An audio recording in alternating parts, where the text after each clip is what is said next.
Assistant Principal Jackie Holland will now introduce the Benjamin Banneke class of 2020 Valedictorian. Good evening to the members of the Fulton County Board of Education, the faculty and staff of Benjamin Banneke High School, graduates, parents, and friends. It gives me great pleasure to present this prestigious award. This award represents honor, perseverance, endurance, motivation, discipline, and most of all, academic excellence. This award goes to the student who has earned the highest numeric average. Our valedictorian for the class of 2020, Ms. Myesha Mateen.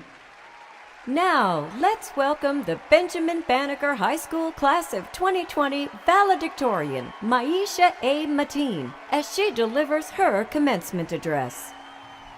Good evening. This school year has been the hardest year of my life. I lost myself throughout the process, but I came out a stronger and wiser person. My senior year started off a little rough, dealing with my schedule and a less than stellar end to my last season as varsity captain and middle hitter on the volleyball team. The most difficult development began in September, when I noticed changes in my body that were completely concerning and new. From September to November, I dealt with the worst pain of my life in my abdomen. I went to tons of doctor's appointments, took tons of tests in the hope of finding an answer to my pain.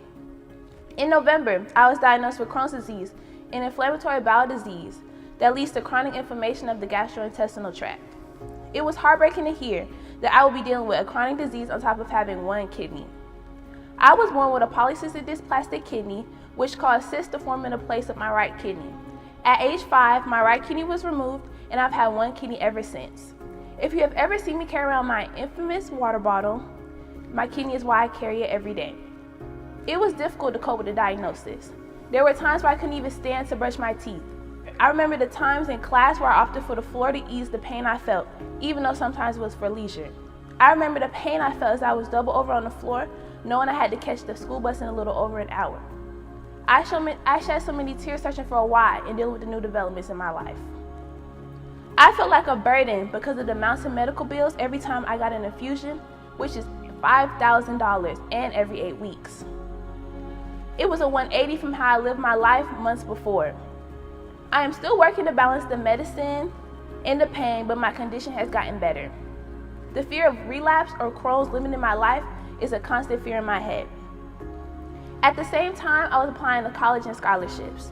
I was nowhere near prepared for the process or for the rejections.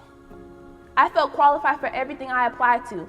I had tons of leadership experience, a 101 weighted GPA, a 31 on the ACT, and my work to improve the school community.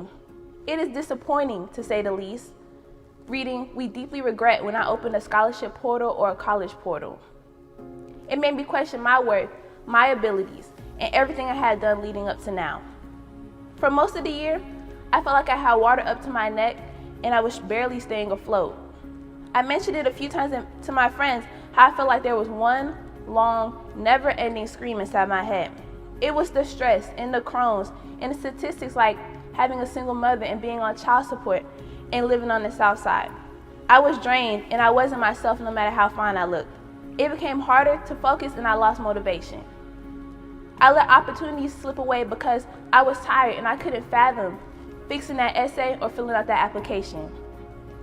I realized that no one could make me better. Not my mother Marcia, who had been my rock for 18 years, or my grandmother Carol, who sold her house in New York to move down here to be with her grandchildren. Not the friends I cherished, especially from my favorite group chat. Not the teachers who educated me about life in a standardized content, especially Mr. Williams and Mr. Patterson. I couldn't blame the lack of support evident from people in my life who relinquished their roles and watched as others picked up their slack and made excuses for them. I had to make myself better, and I did. I shared my story because it's easy to look at a person and judge them by what you see on the surface. To truly be unapologetically me, I have to acknowledge the bad with the good. To quote Henry David Thoreau, "It is not worth the while to let our imperfections disturb us always. We cannot dwell on our flaws because they distract us from how amazing we actually are. We are not just the denials and the pain, We are stronger and more complex than we ever realized. I know none of us expected our lives to be like this on May 19, 2020, but I am proud to say we have made it. We fought all the adversities that threatened our greatness, and we won the battle. I am more than proud to be continuing my education at the amazing University of Georgia to study biology on the pre-medicine track. I plan on becoming a nephrologist, a doctor for the kidneys, and being an example for generations after me. My yearbook quote was, "If you write your name in stone, you'll never get the whiteout." I hope each of you take that statement with you for the rest of your life and be unapologetically you.